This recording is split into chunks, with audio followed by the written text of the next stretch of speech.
Over 10 years ago, I devoted the summer I turned 16 to reading Stephen King's behemoth novel, It. I had never cracked open a book that long or of that scope or scale before. Every night for 3 months, I would allow the king of horror to enrapture me in the terrifying tale of a killer clown lurking underneath the seemingly quaint town of Derry, Maine. Those hazy summer evenings, around the same age as its characters who were riding bikes, making out, and battling monsters, King had me in the palm of his hand, my jaw consistently on the floor. As cheesy as it sounds, I felt changed for the better by reading it. After reading my first of his novels, I felt that I had shed some of the teenage innocence that I had been coasting on because King made me more attuned to how cruel and disturbing, but also how awe-inspiring the world can be. 2017 saw the release of the first theatrical feature adaptation of It, following the 90s miniseries with an iconic turn from Tim Curry as Pennywise the Dancing Clown. It became the highest-grossing horror film of all time and was praised for its cast of child performers, commitment to atmosphere, jump scares and blood, and, of course, a maniacal, monstrous performance from Bill Skarsgård as Pennywise. Chapter 2 aced the casting again and was an overall solid effort, even if it bastardized and simplified the ending. Now, director Andy Muschietti has returned to Derry for a prequel series on HBO, It, Welcome to Derry. Set 27 years before the main events of the novel and the first film, the show follows several different characters, adults and kids, who start to suspect something is very, very wrong with Derry after some unexplained disappearances. While I loved Muschietti's film adaptations, particularly the first one, the serialized and sanitized prequel doesn't have the charismatic kid characters, the dread-drenched tension, or tangible atmosphere the director was able to wield on the big screen.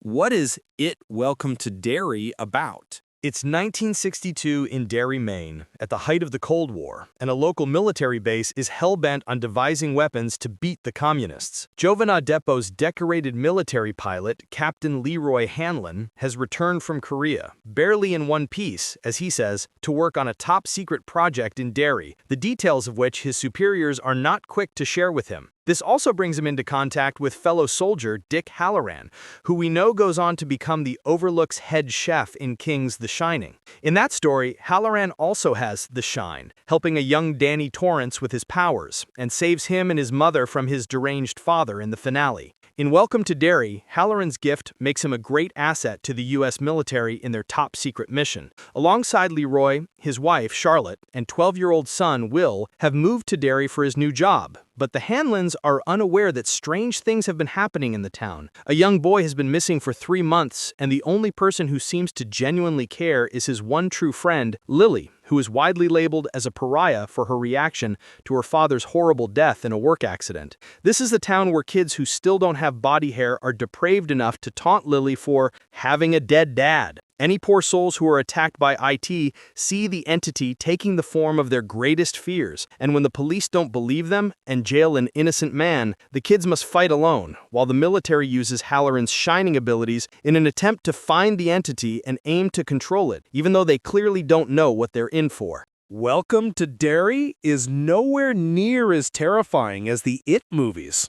Knowing the events of the book, that Pennywise/IT/the entity will repeat his rampage in 27 years, debilitates Welcome to Derry's sense of suspense and urgency. Nothing still compares to reading the book for the first time, as King puts innocent children up against evil itself in the form of a sadistic, demonic clown, genuinely having no idea as to how it will all end. In Welcome to Derry, with so many different characters, that dread that should be pulsing through the narrative feels fragmented and neutered. The series never proves gripping enough to fill you with the desire to keep watching. With the narrative jumping between so many different perspectives, only the first 5 episodes were provided for review, the show doesn't successfully bring all its disparate narratives together to form one cohesive, terrifying path. Muschietti, in just 3 feature horror films, has proven he can take on deep lore, larger-than-life monsters, and extensive ensembles. His directorial debut, Mama, was much smaller in scale, but still an effectively chilling family versus supernatural force tale of terror. sure. With both of his IT movies, but particularly the first, he gave us an exhilarating update of arguably King's most visually iconic monster. Here, he continues his aptitude for daylight scares, with one certain chase scene in the sunlit woods serving as a thrilling standout. However, more often than not, the different shapes that IT takes often look like they've come right out of a Goosebumps episode. One graveyard scene, with a group of kids cycling furiously to escape green-tinged Casper-esque ghosts gliding through the sky, pales in comparison to the unrelenting, bombastic, in-your-face horror of the films. While there are still sequences that are reminiscent of that intimate horror, like one character's bed turning into their mother's vagina as she gives birth, a lot of the monsters here are less Stephen King and more R.L. Stine. In the first 5 episodes, there is nowhere near enough Pennywise, but rest assured, Skarsgård makes the most of the few minutes he's on screen. Welcome to Derry's adult storylines are much stronger than the children's. One of Welcome to Derry's largest issues is that it's trying and failing to be Stranger Things. While the first movie leaned into the kids on bikes formula, the cast had electric chemistry and were all crafted into fully formed characters, with the sparring between Richie and Eddie making for genuine laughs. But Welcome to Derry's younger cast is nowhere near as charming as the movie's ensemble. Without going into too much detail, as the show pulls off some major surprises early on, the somewhat forced themes of child friendship and how togetherness can beat any evil downplay the already reduced horror. It's hard to feel fully gripped or nervous for these kids' fates when almost every scene ends with predictable, tropey line readings of, "Guys, I have an idea!" or "Are you in or are you out?" Still, Welcome to Derry does deserve kudos for some truly surprising turns of events in the premiere, which goes nowhere not even certain major horror releases would dare to tread. Taylor Page and Jovan Adepo deliver standout performances in Welcome to Derry. Welcome to Derry's adult characters fare far better, with Leroy and Charlotte coming to stomach-churning revelations on the army base and in Derry, while also reckoning with the racism that both environments bring, making for much more compelling stories. This is also strengthened by 2 brilliant lead performances from Jovan Adepo and Taylor Page.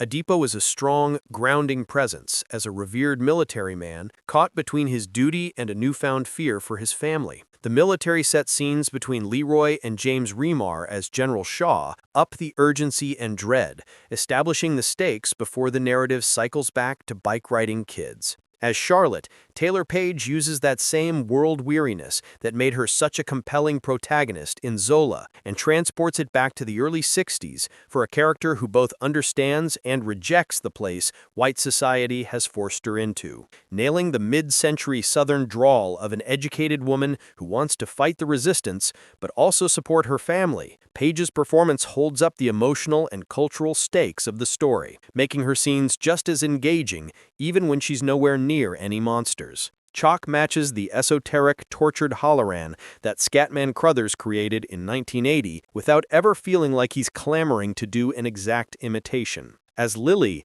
Clara Stack is the standout of the younger actors as a 12-year-old who has suffered far more than any child her age should, but her past also emphasizes why she's the best candidate to go up against Pennywise. Welcome to Derry premieres October 26 on HBO, with episodes released every Sunday.